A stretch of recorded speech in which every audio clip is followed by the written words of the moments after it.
Assalamualaikum warahmatullahi wabarakatuh. Salam cerdas, sukses, sehat, bahagia. Pertemuan sebelumnya kalian sudah mereview atau merangkum materi tentang kisah teladan para rasul Allah Subhanahu wa Ta'ala. Nah, pembelajaran kali ini kita akan mereview ulang. Nah, di sini Pak Rizky akan menjelaskan kisah teladan para rasul Allah Subhanahu wa Ta'ala. Sebelumnya kita awali dengan berdoa terlebih dahulu ya. Berdoa mulai. Selesai. Nah, tahukah kamu apa itu nabi dan apa itu rasul Allah Subhanahu wa Ta'ala? Nabi adalah kekasih Allah. Nah, sedangkan rasul adalah nabi atau kekasih Allah Subhanahu wa Ta'ala yang diutus dan diberi tugas untuk menyebarkan ajaran Allah Subhanahu wa Ta'ala kepada umat manusia. Nah, nabi jumlahnya sangat banyak, tapi yang perlu kita ketahui itu ada 25, termasuk di dalamnya adalah para rasul. Nama-nama 25 nabi dan rasul adalah Nabi Adam, Idris, Nuh, Hud, Soleh, Ibrahim, Lut, Ismail, Ishak, Yakub, Yusuf, Ayub, Syuaib, Musa, Harun, Zulkifli, Daud, Sulaiman, Ilyas, Ilyasa, Yunus, Zakaria, Yahya, Isa, dan Nabi Muhammad Sallallahu Alaihi Wasallam. Nah, pada pembelajaran kali ini kita akan mempelajari kisah keteladanan para nabi dan rasul. Nah, di sini kita ambil 5 saja. Yang pertama ada nanti Nabi Daud, Nabi Sulaiman alaihissalam, Nabi Ilyas, Nabi Ilyasa, dan yang terakhir Nabi Muhammad Sallallahu Alaihi Wasallam. Yang pertama adalah kisah keteladanan Nabi Daud alaihissalam. Nabi Daud itu adalah keturunan ke-12 dari Nabi Ibrahim dari jalur Nabi Ishak alaihissalam. Hidup pada masa Raja Tolut yang beriman dan Raja Jalut yang kafir. Atas keberanian Nabi Daud alaihissalam, ia diminta untuk memimpin perang melawan Raja Jalut yang jahat. Nah, dan akhirnya menang sehingga diangkat sebagai panglima, dan saat Raja Tolut wafat, Nabi Daud alaihissalam menggantikannya sebagai seorang raja. Lalu, mukjizat apa yang dimiliki oleh Nabi Daud alaihissalam? Yang pertama itu bisa melunakkan besi yang keras. Kemudian mendapatkan kitab Zabur dari Allah Subhanahu wa Ta'ala sebagai tuntunan dakwahnya. Kemudian suaranya yang sangat merdu. Nah, Nabi Daud alaihissalam merupakan hakim yang adil, sosok manusia yang menjadi pemimpin yang sangat adil. Keistimewaannya adalah sehari puasa dan sehari berbuka. Dan ini di dalam ajaran Islam itu masih ada dan disyariatkan dalam ajaran Islam menjadi puasa sunnah yang dinamakan sebagai puasa Daud. Nah, sehari puasa, sehari tidak. Sehari puasa, sehari tidak itu dinamakan sebagai puasa Daud. Nah, keteladanan yang bisa kita ambil adalah rajin beribadah dan puasa supaya hati tenang. Harus menyelesaikan masalah dan adil. Kemudian mengembalikan permasalahan semuanya kepada Allah Subhanahu wa Ta'ala. Dan menerima teguran dan bertaubat kepada Allah Subhanahu wa Ta'ala apabila berbuat salah.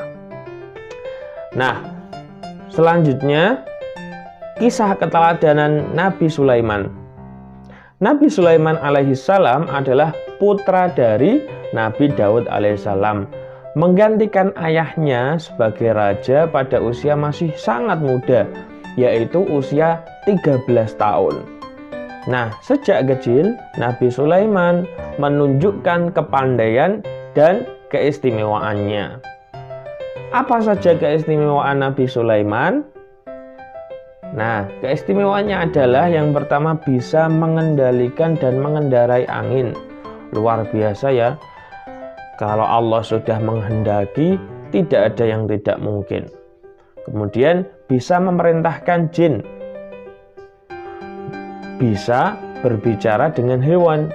Kemudian Nabi Sulaiman adalah seorang raja yang sangat kaya raya. Seorang raja yang adil, bijaksana, cerdas, rendah hati, ya, dan patuh tunduk kepada Allah Subhanahu wa taala. Nah, keteladanan yang bisa kita ambil dari Nabi Sulaiman adalah yang pertama, kita harus selalu adil dan memutuskan suatu masalah. Lalu meskipun kaya, kita tidak boleh sombong dan lupa akan taat pada Allah Subhanahu wa taala. Harus bersedekah kalau kita punya harta, memberikan atau menolong pada orang yang tidak mampu. Kemudian memperbanyak zikir dan pujian kepada Allah Subhanahu wa taala. Kita harus menjadi orang yang dermawan. Kalau kita punya harta yang berlebih, kita harus menjadi orang yang dermawan, yakni suka memberi dan membantu atau menolong orang lain yang membutuhkan. Nah, selanjutnya kisah keteladanan Nabi Ilyas. Nabi Ilyas alaihissalam adalah keturunan keempat dari Nabi Harun alaihissalam. Nabi Ilyas diutus oleh Allah Subhanahu wa taala kepada kaumnya, yakni Bani Israel yang menyembah berhala bernama Baal. Mereka sangat membenci, bahkan ingin membunuh Nabi Ilyas alaihissalam. Kemudian Allah Subhanahu wa taala mengirimkan bala berupa kekeringan yang luar biasa. Kemudian mereka datang kepada Nabi Ilyas untuk berdoa supaya kekeringan ini cepat berlalu. Setelah doanya Nabi Ilyas dikabulkan oleh Allah Subhanahu wa taala, kaumnya itu Bani Israel, mereka kembali durhaka. Akhirnya Allah mendatangkan musibah yang lebih besar, yakni berupa gempa bumi.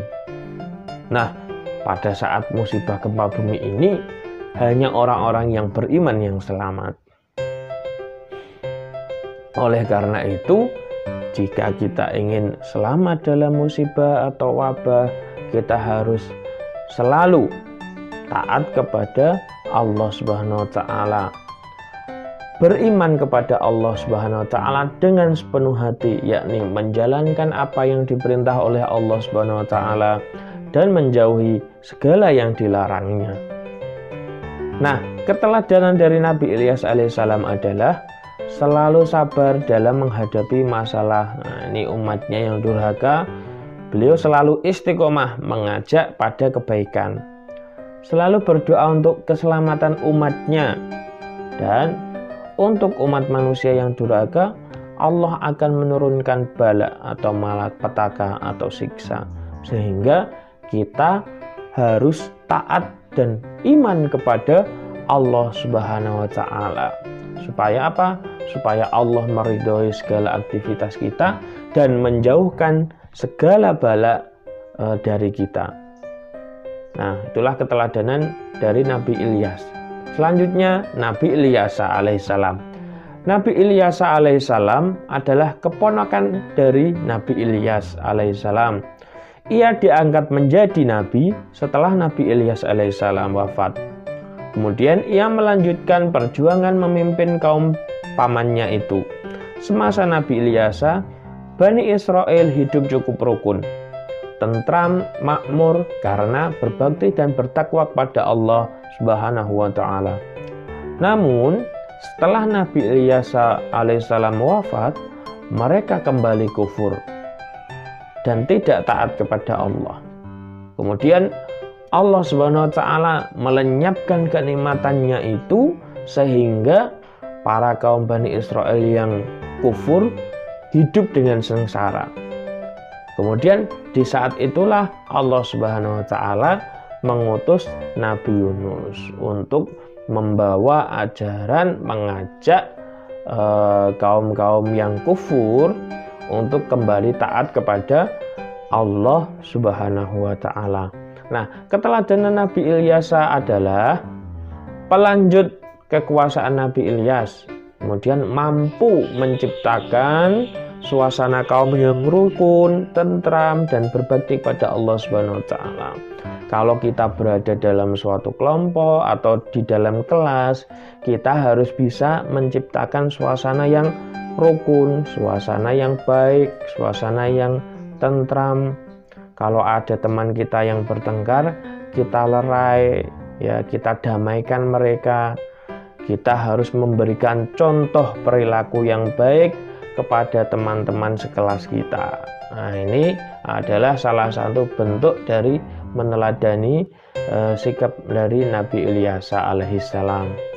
Nah, kemudian taat pada Allah dan Rasulnya, rajin beribadah, sholatnya jangan sampai bolong-bolong.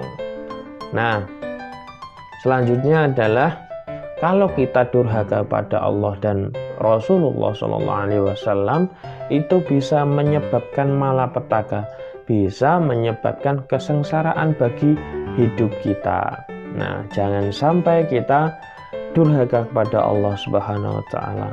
Kita harus terus taat pada Allah dan pada Rasulullah SAW. Nah, yang terakhir adalah kisah keteladanan Nabi Muhammad SAW. Nabi kita, Nabi akhir zaman. Sebagai umat Islam, Nabi Muhammad SAW adalah Nabi yang wajib kita jadikan sebagai panutan kita. Karena Nabi Muhammad SAW adalah Nabi yang membawa ajaran agama Islam, ajaran yang kita anut sampai saat ini. Nah, Nabi Muhammad SAW lahir di Mekah hari Senin tanggal 12 Rabiul Awal tahun gajah, karena pada saat itu ada pasukan gajah yang menyerang Makkah. Nah, pada saat itu Nabi Muhammad dilahirkan, maka disebutlah tahunnya tahun gajah. Kalau tahun Masehinya 20 April 571 Masehi. Ayahnya bernama Abdullah bin Abdul Muttalib, wafat saat Nabi Muhammad SAW masih dalam kandungan. Ibunya adalah Aminah binti Wahab. Saat masih bayi, diasuh dan disusui oleh Halimah As-Sa'diyah sampai usia 4 tahun. Nah, pada umur 6 tahun, ibunya wafat. Kemudian diasuh oleh kakeknya bernama Abdul Muttalib selama 2 tahun. Kemudian diasuh lagi oleh pamannya yang bernama Abu Thalib hingga menginjak dewasa. Nabi Muhammad SAW sejak kecil dikenal sebagai orang yang tabah, sabar, penuh tanggung jawab, pekerja keras, dan jujur, sehingga mendapati julukan sebagai Al-Amin atau orang yang dipercaya. Nah, ia bertemu dengan saudagar yang sangat kaya raya saat ikut berdagang bersama pamannya, yaitu Khadijah, yang kemudian menjadi istrinya Rasulullah. Karena kejujurannya Nabi Muhammad SAW, Khadijah jatuh hati atau jatuh cinta pada Rasulullah, kemudian menikah dan menjadi istri dari Nabi Muhammad SAW. Nah, pada usia 40 tahun, Nabi Muhammad SAW diangkat menjadi seorang Rasul atau utusan Allah Subhanahu wa taala.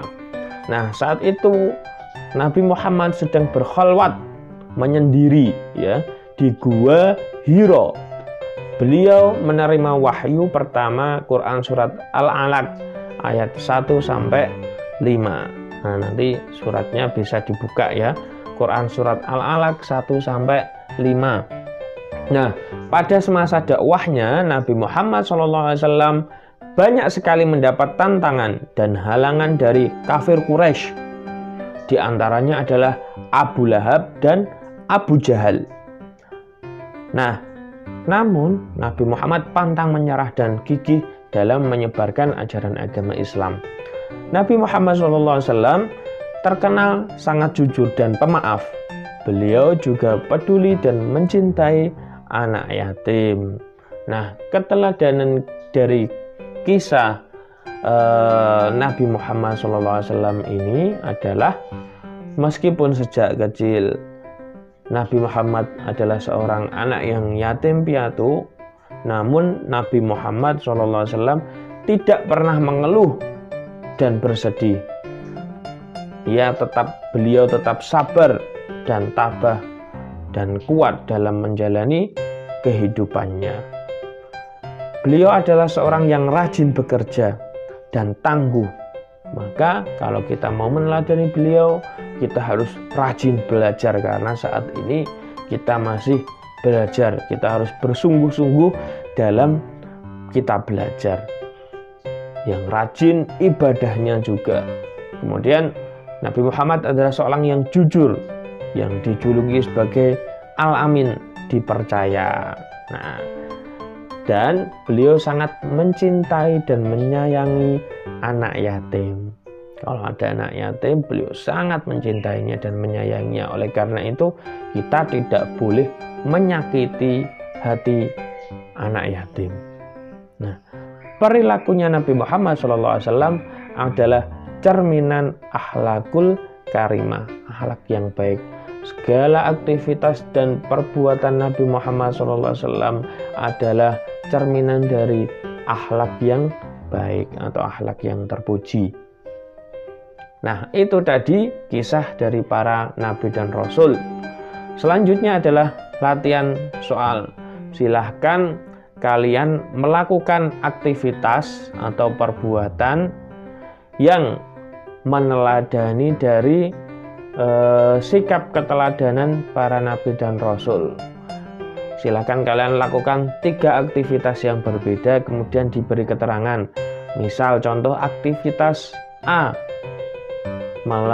meneladani keteladanan Nabi Daud. Aktivitas B, meneladani sikap keteladanan Nabi Sulaiman. Misal kegiatan C, meneladani sikap keteladanan dari Nabi Muhammad Sallallahu Alaihi Wasallam. Nah, silahkan aktivitas kalian foto dan diberi keterangan, kemudian kirimkan ke nomor Pak Rizky yang akan Pak Rizky sampaikan dalam tugas lewat pesan. Oke anak-anak, tetap semangat belajar dan jangan malas, rajin ibadahnya. Oke, kalau sudah selesai, akhiri dengan baca hamdalah alhamdulillahirabbil alamin. Wassalamualaikum warahmatullahi wabarakatuh.